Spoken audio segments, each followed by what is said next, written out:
Ito pong pork adobo natin ay luto na. Say Say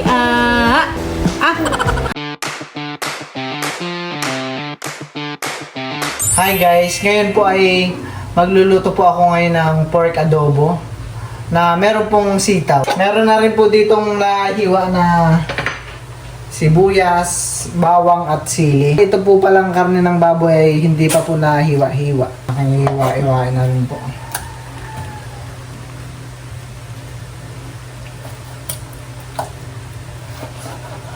Ngayon lang po ulit kami nakapagluto ng adobong baboy. Ayan po.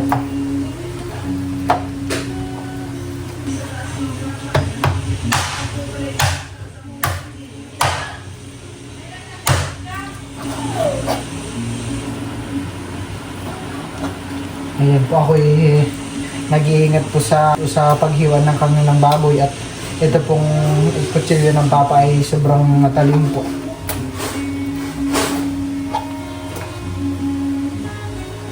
Parang bagong hasa po.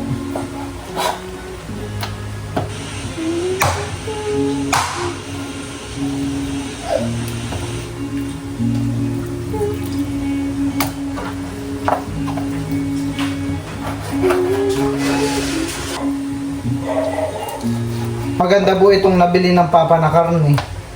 At ito po ay malambot, sariwa po.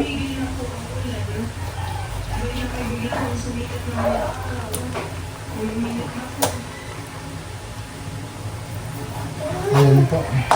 Ito pong karne ng baboy ay nahiwa-hiwa ko na po. Ito ihugasan lang po ulit natin.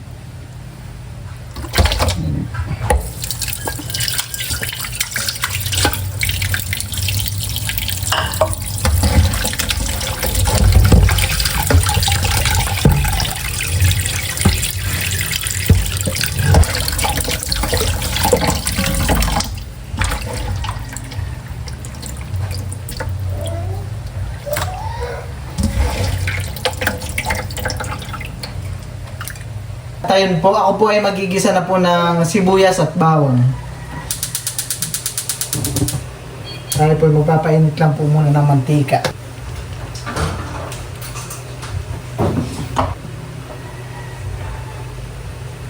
Oh, parang hirap na matambok.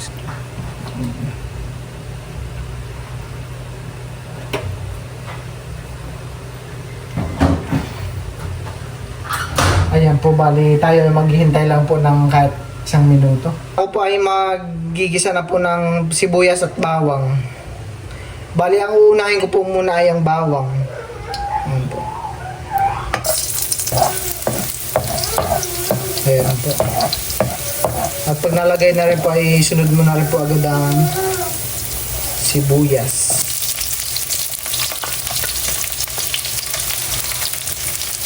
Halo-haloin lang po muna natin.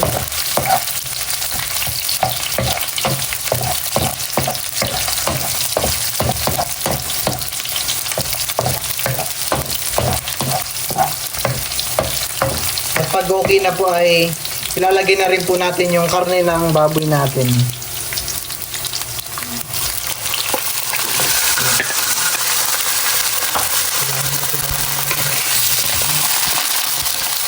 Kailangan pa natin ng pangmalakang halo.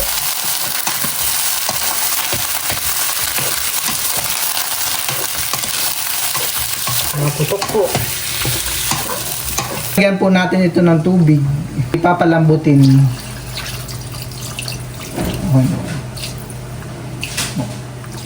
Nahiya pa. At lalagyan na rin po natin ito ng toyo. Ayan.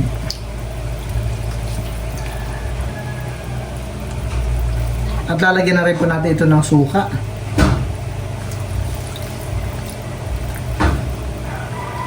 At paminta po. Tamang paminta lang. Ito po ay aking haluin lang po. Ayan. Igahan naman po ang sabaw nito mamaya. At ito po ay ating papakalambutin lang din po ang karne. Tatakpan lang po muna natin.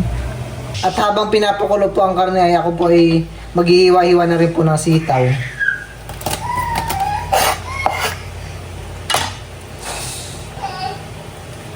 Ayan po.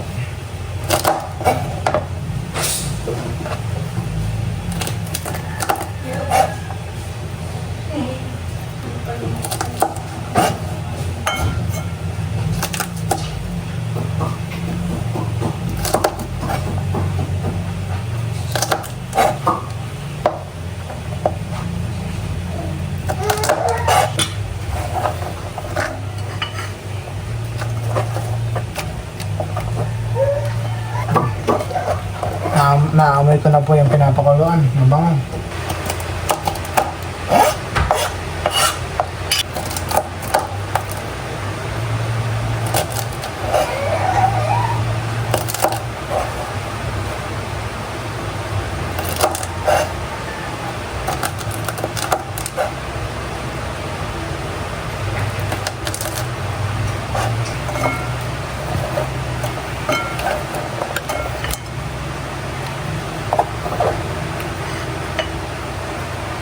Ito po yung hugasan po natin yung hiwa ko pong sitaw para malinis po.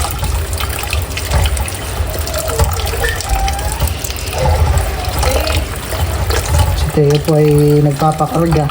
Teo! Ayan po, kumukulo na po yung adobong baboy natin. Yun, wow! Ito po ay titimplahan ko lang po muna ng toyo at ang kulay po ay di pa gaanong padala natin. Hanggang sa maging okay po ang kulay.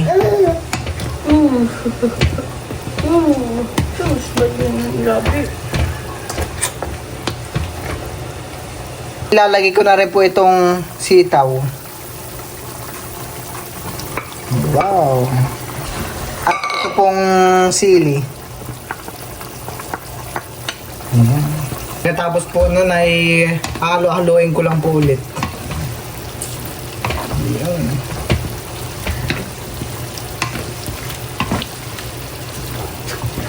Ay, damod. Oo.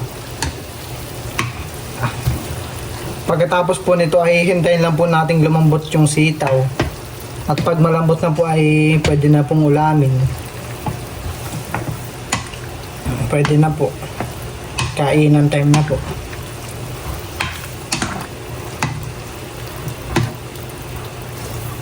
Oh. Green na green naman ang sitaw. Itatakpan ko lang po ito ulit. Wow! Luto na ito. Ito pong pork adobo natin ay luto na.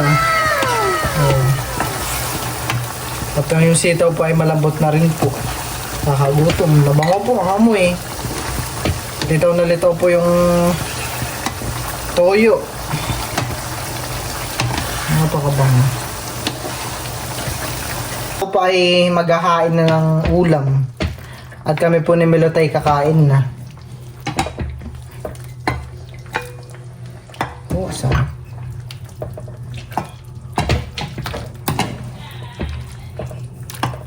Yan po. At ako din po ay kukuha ng sabaw. Dahil ito pong sabaw ay dahil kami po ni Melotay mahilig po magsabaw ng adobo sa kanin. Lalo na po ang sabaw ng adobo ay maalat po ng kaunti. Bagay na bagay ipares po sa kanin.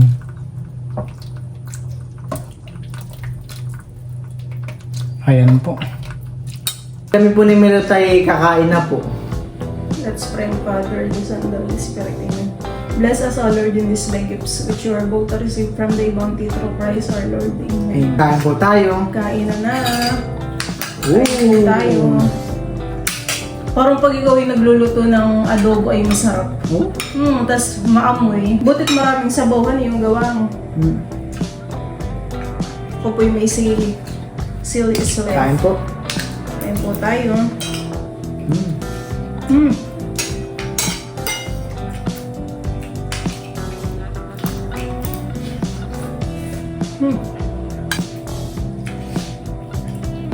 Minsan po ang craving ko sa adobo ay ang lahok na gulay patatas. May times naman na gusto ko ang sahog ng adobo ay sitaw. Sa Nakor, kapag si Tito Eric ay nagluluto ng adobo, ay sitaw ang kanyang isinasahog. Parang namiss ko yung ganyan luto. Kaya iyan. True ba? Sarap. Parang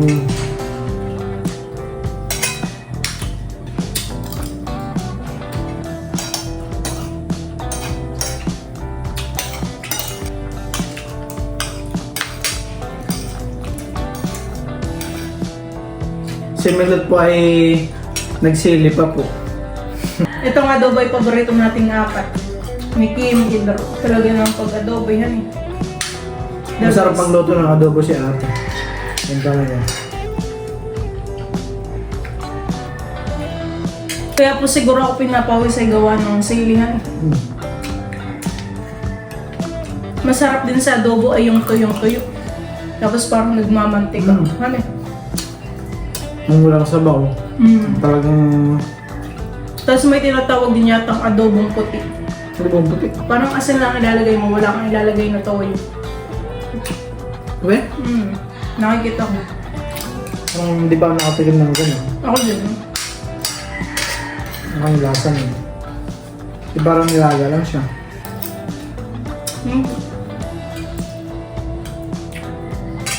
Marikado din. Sarap. Hello! At ayan po, bali papakainin na po ni Melot si Baby Teo ng kalabasa. Sana naman ay kainin ni Teo. Sana naman po ay magustuhan ni Teo. At minsan po ay niluluwa ni Teo yung kalabasa. Sarap. Masarap. Buhok, mahaba na. Mabilis humaba ang buhok. Kaya nga po. Sinutan po ni Ibal ng bib para hindi po magdumis. Mahalan ko! Mahal ko! Yun, nagustuhan pala niya. Kakain po yan ang kalabasa. Parang ayaw niya ng may itlog. Masarap. Baka pag purong itlog ay puro laang. Tapos Ayaw niya kalab... ng may iba pang lahok. Masarap. Parang ayaw po niya ng mix-mix. Pop up like this. Teo! Gusto mo na yan, mahal? Masarap. Masarap ang kalabasa, mahal ko. Sa lola, gusto ikarga. Wow.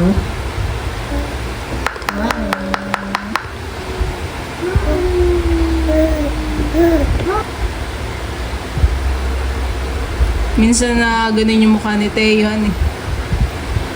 Pero kinakain naman niya. Ni. Say ah. Say ah. Say ah po, dali. Kinakagat po pati ni Teo yung kanyang kutsara. Say ah. Ah. Say ah. Ah. Ganyan po po. Yum, yum, yum. Yum, yum, yum, yum, yum, yum. Open your mouth. Tara! Say ah!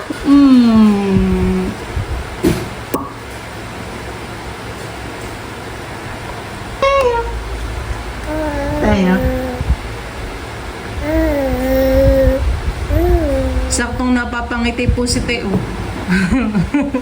Saktong napapangiti po si Teo. Yan. Ano ang kutsara? Bo, yun ang bitawan. Talagang sa Ganun ba kasarap ang kalabasa? Pag nilalagyan ko po ng itlog, parang hindi niyabit. Gusto yata ni pure laang. Sarap. Sarap. Ha? Masarap. Masarap tayo. Ha? Yum, yum, yum. Yum, yum, yum. Yum, yum, yum. Yum, yum, yum. Ito na. Nagkaroon ako dyan kanina sa pagiging ng Oh! Nagustuhan po ni Teo ang kalabasa. Ho, ho, ho. Teo. Nakatingin kay Ma.